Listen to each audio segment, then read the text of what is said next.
నమస్కారం city news తెలుగుకి స్వాగతం. ఈనాటి వార్తా విశేషాలు. పార్లమెంట్ లో ఆర్థిక శాఖ మంత్రి నిర్మలా సీతారామన్ 2024 వార్షిక బడ్జెట్ ను సమర్పించారు. ఈ బడ్జెట్ లో వ్యవసాయ రంగానికి అధిక ప్రాధాన్యతనిచ్చారు.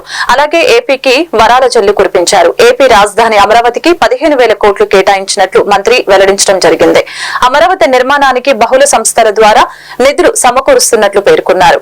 అమరావతి నిర్మాణానికి ప్రత్యేక ఆర్థిక సాయం ప్రకటించిన మంత్రి నిర్మలమ్మ సాధ్యమైనంత వరకు పోలవరం ప్రాజెక్టును పూర్తి చేసేలా చర్యలు తీసుకుంటామని తెలియజేశారు. అంతేకాకుండా రాయలసీమ, ఉత్తరాంధ్ర, ప్రకాశం అభివృద్ధికి నిధుల్ని కేటాయిస్తామని తెలిపారు. విశాఖ, చెన్నై, ఓర్వకల్లు, బెంగళూరు పారిశ్రామిక కారిడార్ ను నిధులు చేయిస్తున్నట్లు చెప్పారు. అలాగే ఏపీలో పరిశ్రమల ఏర్పాటుకు తోడ్పాటును అందిస్తామని అన్నారు. Andhra Pradesh reorganisation act. Our government has made concerted efforts to fulfill the commitments in Andhra Pradesh Reorganization Act.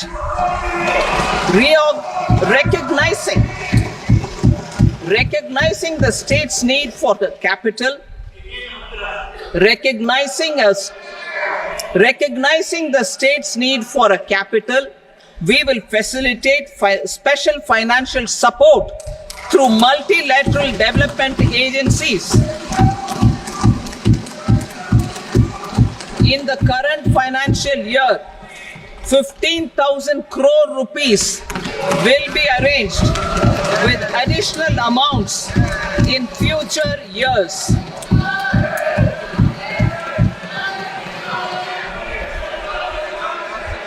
Our government is fully committed to financing and early completion of the Polavaram irrigation project, which is the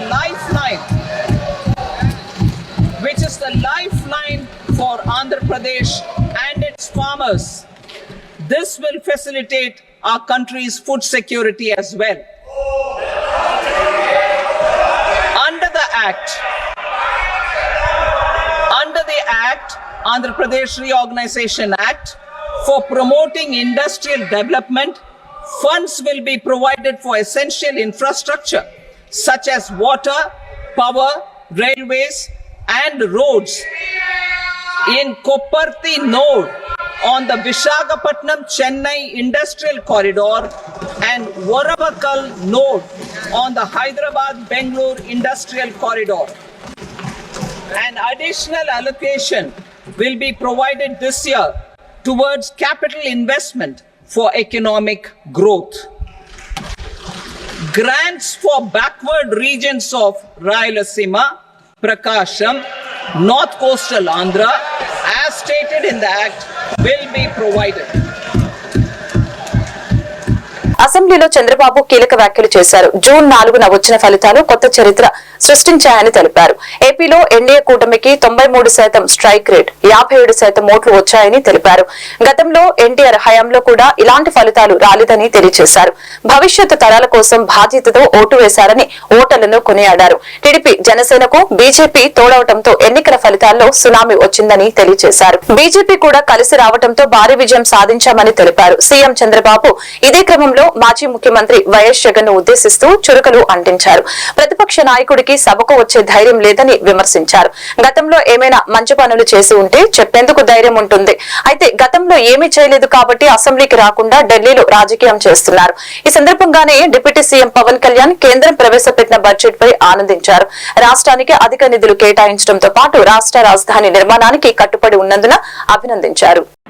ఇప్పుడే June 4వ తారీఖు వచ్చిన ఎన్నికల ఫలితాలు ఒక కొత్త చరిత్రను సృష్టించాయి. ప్రజా చైతన్యానికి నిదర్శనంగా నిలిచాయి. మీరు చూస్తే దేశ 93% స్ట్రైక్ రేట్, 57% ఈ కూటమికి ఓట్లు పడ్డాయి. ఇది నా రాజకీయ జీవితంలో ఏ పార్టీ కూడా, నందమూరి తారక రామారావు గారి పార్టీ పెట్టినప్పుడు కానీ 94లో కూడా రాలేదంటే అది ప్రజలు మన మీద పెట్టుకున్న నమ్మకం అనే విషయం. అధ్యక్ష, ఒక్కొక్క పార్లమెంట్ 70,000, 80,000, 90,000 మెజారిటీ వస్తాయి. అలాంటిది 95,000 మెజారిటీ ఒక అసెంబ్లీలో వచ్చిందంటే నేను మనస్ఫూర్తిగా అభినందిస్తున్న గాజువాకలో 95,000 మెజారిటీ. అంటే దీన్ని చూసినప్పుడు చాలా ఆనందం, ఆశ్చర్యం వేస్తుంది. దీని వెనకాల కూడా దిశ చాలా శ్రమ ఉంది. ఒక్క విషయం మనం గుర్తుపెట్టుకోవాల్సిన అవసరం ఉంది. మిత్రుడు పవన్ కళ్యాణ్ గారు ఇప్పుడే మాట్లాడారు. ఒక్కసారి రాష్ట్ర ప్రజానికి కానీ ఎలాంటి నమ్మకం కల్పించామంటే చాలా సఫర్ అయ్యాం. 2014లో కూడా కొత్త రాష్ట్రం, ఈ రాష్ట్రం అభివృద్ధి కావాలని ముందుకొచ్చి పోటీ చేయకుండా సపోర్ట్ చేసిన వ్యక్తి పవన్ కళ్యాణ్ గారు. సామాజిక బాధ్యతతో వచ్చారు. తర్వాత దిశ మొన్న ఎలక్షన్లో ఆయన్ని మేము చూసినప్పుడు చాలా సమస్యలు వచ్చాయి. నన్ను అరెస్ట్ చేసినప్పుడు జైలుకు వచ్చి నన్ను పరామర్శించిన తర్వాత బయట వచ్చి ఆ క్లిష్ట సమయంలో ఏమాత్రం ఓటు డివైడ్ కావడానికి వీలు లేదు, రాష్ట్ర ప్రయోజనాల కోసం తెలుగుదేశం జనసేన కలిసి పోటీ చేస్తామని చెప్పిన మొదటి వ్యక్తి. అంటే ఇది ఒక సామాజిక బాధ్యతగా తీసుకున్నారు. రాజకీయంలో అరుదైన సంఘటన. ఇద్దరం కలిసిన తర్వాత బీజేపీ వారు కూడా ముందుకొచ్చారు, కేంద్ర నాయకత్వం. ముగ్గురం కలిసిన తర్వాత Disha. AP deputy CM Pawan Kalyan మంగళవారం శాసనసభలో ఆసక్తికరమైన వ్యాఖ్యలు చేశారు. భవిష్యత్తులో కూడా అమరావతిని రాజధాని ఉండే విధంగా చర్యలు తీసుకోవాలని సూచించారు. అందుకు ఏపీ సీఎం చంద్రబాబు నాయకత్వంలో మరింత ముందుకు వెళ్లాలని పిలుపునిచ్చారు. రాజకీయాల్లో ఆయనకు ఉన్న సుదీర్ఘ అనుభవంతో మా బోటి వాళ్లు కూడా నేర్చుకునే అవకాశం కలుగుతుందని తెలియజేశారు. ఆయన పాలన ఈ రాష్ట్రానికి ఎంతో ఉపయోగకరంగా ఉంటుందని పేర్కొన్నారు. ఎవరైనా తప్పులు చేస్తే అది కూటమి ప్రభుత్వానికి ఇబ్బంది అవుతుందని తెలిపారు. చివరికి జనసేన పార్టీకి చెందిన కార్యకర్తలైనా సరే తప్పు చేస్తే వారిని వదులుకోవడానికి కూడా తాను వెనకాడనని తెగేసి చెప్పారు. ఎవరు తప్పు చేసినా తాము శిక్ష వేస్తామనే సంకేతం ప్రజలకు వెళ్లాల్సిన అవసరం ఉందని నొక్కి చెప్పారు. గత వైసీపీ పాలనపై కూడా నిప్పులు చెరిగారు. పంచాయతీలకు కేంద్రం సకాలంలో నిధులిచ్చినా గత ప్రభుత్వం వాటిని బదలాయించలేదని ఆరోపించారు. నిధుల బదలాయింపులో జరిగిన అవకతవకలపై కమిషన్ వేస్తామని అన్నారు. గౌరవ ముఖ్యమంత్రి శ్రీ చంద్రబాబు నాయుడు గారు లేరు. వారి గురించి కూడా చెప్పాల్సి ఈ సందర్భంలో, ఆంధ్రప్రదేశ్కి ఎవరన్నా రావాలి అనుకుంటే ముందస్తుగా చంద్రబాబు గారు పాలన స్టార్ట్ చేసినప్పుడు, ఆయన ముఖ్యమంత్రిగా ఉన్నప్పుడు ప్రతి ఒక్కరూ మేము వచ్చి ఆంధ్రప్రదేశ్కి వచ్చి పని చేయాలి, ప్రతి ఐఏఎస్ అధికారి, ప్రతి ఐపీఎస్ అధికారి తపన పడేవారని నాకు ఢిల్లీలో చాలా మంది ఐఏఎస్ అధికారులు చెప్పారు. అలాంటి అద్భుతమైన పాలన, ఛాలెంజెస్ ని అధిగమించి ఆంధ్రప్రదేశ్ ని అభివృద్ధి దిశగా తీసుకెళ్లారు.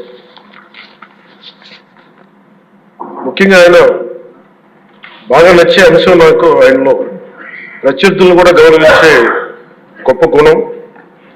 మొన్న ఈ మధ్యన మాకు చెప్తూ కూడా రాజశేఖర రెడ్డి గారి గురించి చెప్తూ ఆయన గురించి కూడా, ఆయన ఎంత ప్రత్యర్థి అయినప్పటికీ కూడా ఆయన గురించి కూడా మంచి వాక్యాలు చెప్పి ఆయన చేసిన మంచి పనిని కూడా చెప్పే సౌహృదయం ఉంది నారా చంద్రబాబు గారికి. తీసుకోవాలి, మేము నాలాంటి వాళ్ళు నేర్చుకోవాలి, అలాంటి యంగ్స్టర్ మాకు కొత్తగా వచ్చిన వాళ్ళు నేర్చుకోవాలి. అలాగే కర్నూలు 1953లో కర్నూలు రాజధానిగా వచ్చింది. ఇప్పుడు మనకి ఇన్ని సంవత్సరాలుగా, ఇన్ని దశాబ్దాలుగా ఇంకా కొట్టుకుంటూనే ఉన్నాం. అన్ని రాష్ట్రాలు ఏర్పడ్డాయి, భాషా ప్రయుక్త రాష్ట్రాలు ఏర్పడ్డాయి. దేశం అంతా ఎవరికి రాజధాని వచ్చింది, ముందుకెళ్ళిపోయారు, అభివృద్ధి చెందారు. కానీ మన ఆంధ్రప్రదేశ్కి వచ్చేటప్పటికి కర్నూలు రాజధానిగా ఏర్పడింది. కాదని చెప్పి మళ్ళీ తెలంగాణలో కలిపారు. కొన్ని దశాబ్దాల తర్వాత మళ్ళీ విభజన జరిగింది. మళ్ళీ రాజధాని కోసం ఎత్తుక్కుంటూనే వచ్చాం. కింద మీద పడి 14 నుంచి 19 చాలా కష్టంతో ఒక రాజధానిని అత్యంత ఖర్చుతోటి నిర్మించే దశలో ఉండగా, పరిస్థితుల్లో అనుకూలించగా గత ప్రభుత్వం వచ్చింది. వాళ్ళు 3 రాజధానులు తీసుకొచ్చారు. ఎప్పుడు కూడా ఇన్ని సంవత్సరాలు, ఇన్ని దశాబ్దాలుగా మనకు స్థిరమైన రాజధాని అనేది ఒకటి లేదు. అది బేసిక్ కేంద్ర బిందు ఒక అభివృద్ధికి, ఒక రాష్ట్రానికి. ఈసారి మటుకు చంద్రబాబు గారి ఆధ్వర్యంలో, గౌరవ ముఖ్యమంత్రి చంద్రబాబు గారి ఆధ్వర్యంలో ఇంకెప్పటికీ భవిష్యత్తు తరాలు ఇంకెప్పుడు ఏది రాజధాని, ఒక రాజధాని 2 కాకుండా అమరావతి రాజధానిగా ఉండాలి, దాన్ని ముందుకు తీసుకెళ్ళాలి, దానికి అందరూ సహకరిస్తామని ఈ సందర్భంగా మీకు తెలియజేసుకోవాలి అధ్యక్ష. అలాగే కేంద్ర నాయకత్వం నిన్న ఈరోజు ఇందాక న్యూస్ లో చూసిన అధ్యక్ష, 15,000 కోట్ల రూపాయలు మనం ఏ అమరావతి లేక ఈ రోజు వరకు ఇబ్బంది పడతాం, అలాంటి అమరావతికి కేంద్ర మంత్రి మన నాయకులు గౌరవ ప్రధానమంత్రి శ్రీ నరేంద్ర మోదీ గారు బడ్జెట్ లో ఈ రోజున 15,000 కోట్ల రూపాయలు అమరావతి కోసం తోటి మనస్ఫూర్తిగా కూటమి తరఫున మా అందరి తరఫున కూడా వారికి ధన్యవాదాలు తెలియజేస్తాం అధ్యక్ష.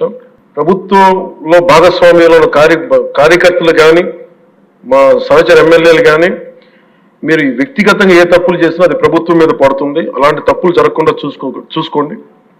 అలాంటివి జరిగితే మటుకు నేను ఎవరైనా స్థానమానం లేకుండా నాకు వాళ్ళకి సిస్టమ్ పనిచేస్తూ ఉంటుంది, అది మీరు అర్థం చేసుకుని నేను ఏ ఉద్దేశంతో చెప్తున్నానని చెప్పారు అధ్యక్ష. ఇలాంటి తప్పులు జరిగితే అవి వ్యక్తులు చేసిన తప్పులు పార్టీలకు కానీ ప్రభుత్వానికి కానీ చెడ్డ పేరు రాకూడదు. దాన్ని ఎలా హ్యాండిల్ చేసుకోవాలో జనసేన పార్టీ తరఫు నుంచి నేను మా వాళ్ళందరికీ కూడా ఒకటే తెలియజేశాను. మీరు వ్యక్తిగతంగా కనుక ఏదన్నా చేసి అది కూటమి ప్రభుత్వానికి ఇబ్బంది కలిగితే నేను వారిని వదులుకోవడానికి సిద్ధంగా ఉన్నానని చెప్పి చాలా స్పష్టంగా తెలియజేశాను అధ్యక్ష. అది మీరు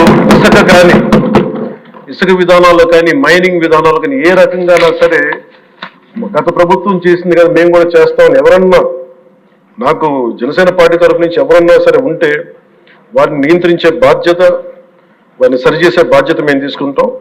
అలాగే చట్టపరమైన తప్పు జరిగితే చట్టపరంగా ఎలాంటి చర్యలు తీసుకోవాలో అది మాకు కూడా అప్లై చేయండి, నాతో సహా. మేము తప్పు చేస్తే నాతో సహా ఆ చట్టాలు నాకు కూడా అప్లై చేయండి. ఎవరు దీనికి అతీతులు కాదు. దీనికి ముఖ్యంగా ఈ 5 సంవత్సరాలు కావాలి, హాలిడే కాదు ఎవరికి. మన ముఖ్యమంత్రి గారు కూడా చెప్తా ఉన్నారు, ట్రాఫిక్ జామ్స్ ఎంతసేపు జరుగుతుంది. సమీకృత కలెక్టరేట్ భవనానికి అవసరమైన స్థలాన్ని జిల్లా కలెక్టర్ జె వెంకటమురళి పరిశీలించారు. బాపట్ల జిల్లా కలెక్టరేట్ నూతన భవన నిర్మాణానికి అవసరమైన ప్రభుత్వ స్థలాలను మంగళవారం ఆయన పరిశీలించడం జరిగింది. కలెక్టరేట్ పరిధిలో భూమికి సంబంధించిన దస్త్రాలు, మ్యాప్లను ఆయన పరిశీలించడం జరిగింది. ప్రస్తుతం కలెక్టరేట్ భవనం 57 ఎకరాలలో విస్తరించి ఉండటంతో ఆ భూమి సరిహద్దుల్లో ఆయన పర్యటించారు. తదుపరి పాడిసన్ పేటలో ఖాళీగా ఉన్న 54.16 ఎకరాల ప్రభుత్వ భూమిని ఆయన పరిశీలించారు. కర్లపాలెం సత్యవతిపేటలోని తాటితోపు స్థలాన్ని పరిశీలించారు. ఆయన వెంట జిల్లా రెవెన్యూ అధికారి CH Satyababu, Bapatla RDO Ravinder, survey land records అధికారులు తదితరులు పాల్గొన్నారు.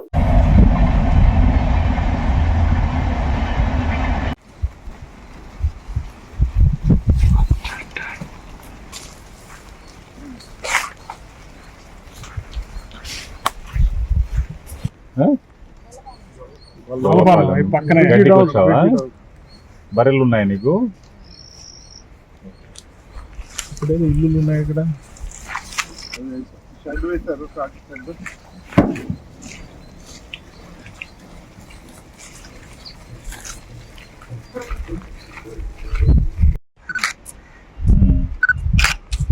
ఇక్కడ గోడ లేదు ఇంకా.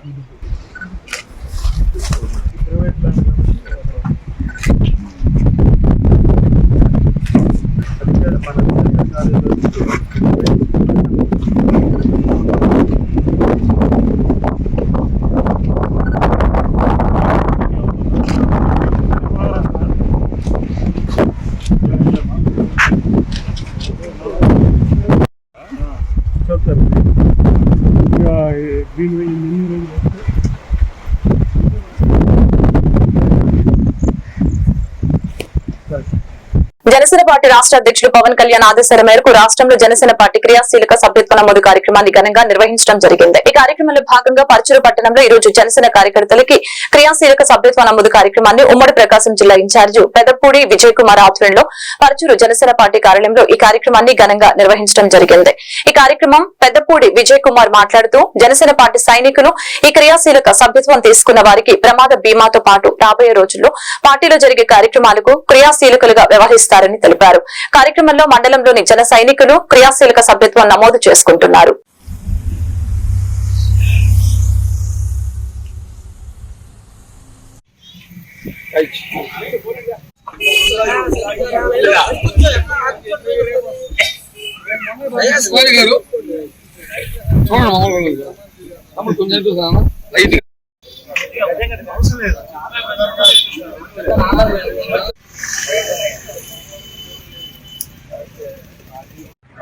జనసేన పార్టీ నాయకులు కార్యకర్తలు సంక్షేమమే లక్ష్యంగా జనసేన పార్టీ అధ్యక్షులు గౌరవనీయులు శ్రీ పవన్ కళ్యాణ్ గారు జనసేన పార్టీ క్రియాశీలక సభ్యత్వ నమోదు కార్యక్రమాన్ని గత 3 దశలు అత్యంత విజయవంతంగా నిర్వహించుకున్నాం. 3వ దశలో దాదాపు రాష్ట్ర వ్యాప్తంగా 6.5 లక్షల మంది క్రియాశీలక సభ్యులుగా తన ఏకైక పార్టీగా జనసేన పార్టీ నిలబెట్టుకోగలిగాం. ఈరోజు గత 18వ తేదీ నుంచి ఈరోజు 5వ రోజు, రేపు 28వ తేదీ దాకా రాష్ట్ర వ్యాప్తంగా అన్ని నియోజకవర్గాల్లో క్రియాశీలక సభ్యత్వ నమోదు కార్యక్రమం అనేది చాలా ఉత్సాహంగా జరుగుతూ ఉంది. దాంట్లో భాగంగా పర్చూరు నియోజకవర్గం, పర్చూరు పట్టణంలో ఈరోజు ఈ కార్యక్రమాన్ని ఎక్కువ మందిని క్రియాశీలక సభ్యులుగా చేర్పించి రానున్న రోజుల్లో జనసేన పార్టీ అభ్యున్నతే లక్ష్యంగా రాష్ట్ర ప్రజల యొక్క సంక్షేమమే ధ్యేయంగా ఈ కార్యక్రమాన్ని ముందుకు తీసుకెళ్తా ఉన్నాం. ఈ సౌకర్యాన్ని వినియోగించుకొని జనసేన పార్టీ క్రియాశీలక సభ్యులుగా చేరిన వారు ఎవరైనా సరే ప్రమాదం ఇస్తే వారికి 5 లక్షల రూపాయల బీమా సొమ్ముని జనసేన పార్టీ ద్వారా అందించడం జరుగుతుంది. ప్రమాదాలు బారిన పడి గాయాల పాలైన వారికి దాదాపు 50,000 రూపాయల వరకు మనకి హాస్పిటల్ ఖర్చు కూడా కాబట్టి ఇప్పటి వరకు ఎవరైతే సభ్యత్వం చేయించుకున్నారో వాళ్ళందరికీ కూడా ప్రత్యేకమైన అభినందనలు, ధన్యవాదాలు తెలియజేస్తా ఉన్నాం. నియోజకవర్గం మొత్తం మీద ప్రతి మండలంలో దాదాపు 60 మంది వాలంటీర్లని ఈరోజు నియమించి ఈ సభ్యత్వ నమోదు కార్యక్రమాన్ని ముందుకు తీసుకెళ్తా ఉన్నాం. ఇంకా ఎవరైనా ఈ అవకాశాన్ని వినియోగించుకోకపోయినట్లయితే మీరు మా మండలాధ్యక్షులను సంప్రదిస్తే ఖచ్చితంగా మీకు సభ్యత్వ నమోదు అనేది పూర్తి చేస్తారు. కాబట్టి ఈ కార్యక్రమాన్ని, ఈ అవకాశాన్ని ప్రతి ఒక్కరు కూడా వినియోగించుకోవాల్సిందిగా అందరికీ సవినయంగా తెలియజేస్తాం.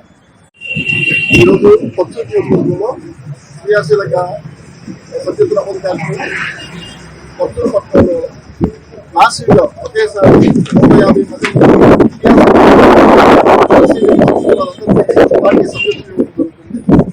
దానికి అధ్యక్షుడు అజయ్ గారు, అదేవిధంగా పర్చూరు పట్టణంలో ఉన్న మన చంపీ గారు, మిగతా సందీప్ గారు అందరూ కలిసి ప్రోత్సాహంతో ఇంత మాసిగా ఒకే రోజు 150 మందిని క్రియాశీలక సభ్యులుగా పార్టీలో అనుసంధానం చేస్తారు. క్రియాశీలక సభ్యులు అంటే ఇదే గారు చెప్పినట్టు ప్రమాద బీమాతో పాటు వాళ్ళని పార్టీతో అనుసంధానం చేస్తారు. క్రియాశీలక సభ్యులుగా పార్టీతో అనుసంధానం చేస్తారు. బాపట్ల జిల్లా వేమూరు నియోజకవర్గం అమృతలూరు మండల పరిధిలోని మోపర్రు, పెదపూడి గ్రామాలలో గత వారం రోజుల నుంచి కురుస్తున్న అధిక వర్షాల వలన నష్టం జరిగిన వేద పద్ధతిలో చేసిన వరి సాగు పొలాలను జిల్లా వ్యవసాయాధికారి వై రామకృష్ణ, ఏరువాక కేంద్రం శాస్త్రవేత్తలు doctor M Usha, doctor N Kamakshi, doctor K Mrudula, senior శాస్త్రవేత్త ఉప్పునీటి పరిశోధన స్థానం బాపట్ల వారు T Ratnakumari, ADAD RC Bapatla వారు సందర్శించడం జరిగింది. ఈ సందర్భంగా జిల్లా వ్యవసాయ శాఖ అధికారి రామకృష్ణ రైతులతో మాట్లాడారు. ప్రస్తుతం వరి మొలక దశలో వరి పంట 40% దెబ్బతిందని, కావున రైతులు అధైర్యపడవద్దని తెలిపారు. త్వరగా సాగు చేయడానికి వరి విత్తనాలు వేమూరు ఎమ్మెల్యే నక్క ఆనందబాబు చొరవతో ప్రభుత్వం ద్వారా అందించేందుకు సహాయం చేయడం జరుగుతుందని తెలిపారు. ఈ కార్యక్రమంలో మండల వ్యవసాయాధికారిని ఉయ్యూరు లోకేశ్వరిని, ఏఈఓ ఐ శ్రీకాంత్, విఏఏలు, రైతులు పాల్గొన్నారు. ఎందుకంటే కొంచెం ఒత్తుగా పడిన దగ్గర అదే అక్కడ తీసి అది ఇంకెన్ని రోజుల్లో చేస్తారండి జనరల్ గా? 4 రోజులు ఉండాలండి.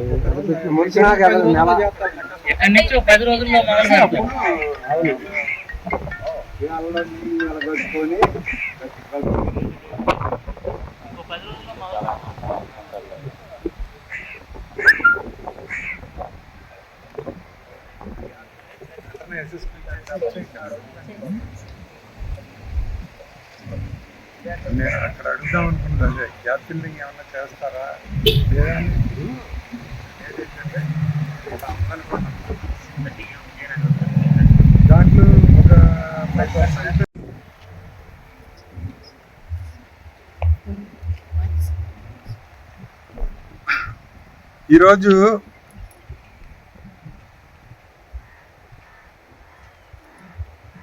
ఈరోజు మనము ఈ మధ్య కురిసినటువంటి అధిక వర్షాల వల్ల తుఫాన్లో మరి అనేక రకాలైనటువంటి పంటలు నష్టపోయినటువంటి విధానాన్ని పరిశీలించేటటువంటి విధానంలో ఈరోజు అమృతలూరు మండలంకు మనం రావడం జరిగింది.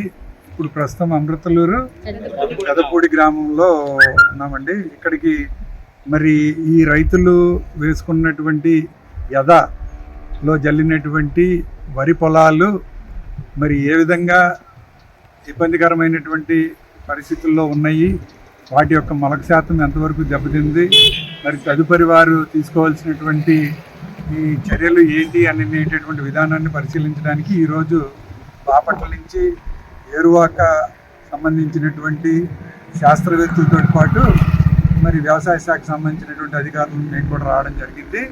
మరి ఈ విధానంలో ఈ అమృతలూరు మండలంలో ఈ పెదపూడి, తర్వాత మోపర్రు,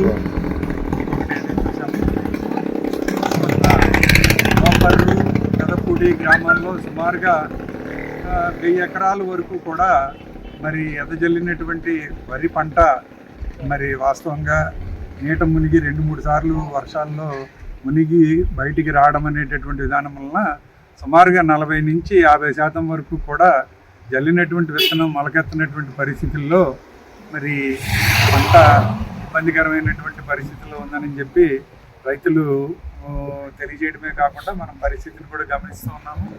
మరి దీనికి గాను వారందరూ కూడా శాయశక్తిలో ప్రయత్నించి మరి చేలో నిలబడినటువంటి మురుగుని బయటికి తీసేటటువంటి విధానము అయితే చేసుకోగలిగారు. కానీ మరి మొలక శాతాన్ని మరి మనం కాపాడుకోలేనటువంటి పరిస్థితి ఉంది. కాబట్టి ఇది 40 నుంచి 50% వరకు కూడా మొలక శాతం దెబ్బతిన్నటువంటి పరిస్థితులు ఉన్నందువలన మరి మాకు వెంటనే ప్రత్యామ్నాయంగా విత్తనం ఇచ్చేటటువంటి విధానం చేస్తే మేము పంటని ముందుకు తీసుకెళ్ళగలం అనేటటువంటి విధానాన్ని ఇక్కడ రైతులు వ్యక్తపరచడం జరిగింది.